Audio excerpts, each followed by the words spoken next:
छत्तीसगढ़ मया रे। नदिया पहाड़ जंगल संग सजगे धरती दया रे। महानदी के कल कल कल धारा गीत सुनाते प्यार के। हरियर खेत लहरावत दिखे थे सपना जैसे संसार के।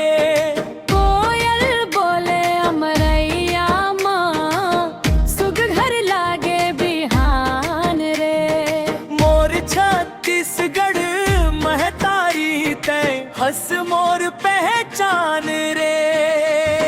सोनचिरी कहाँ थे सबो मोर छत्तीसगढ़ मया रे। नदिया पहाड़ जंगल संग सजगे धरती दया रे।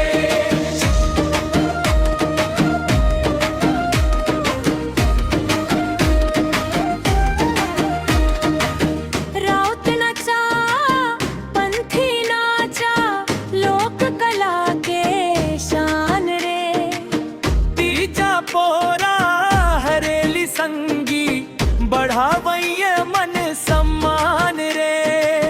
मांदर के थाप सुन के झूम उठे गाँव गाँव रे। मोर माटी के खुशबू संगी भर जाते मन मझाव रे। दूर रहब तभो नहीं भूलब माटी के उपकार रे। जन्म लिए हवम जी हम ओही मोर संसार रे।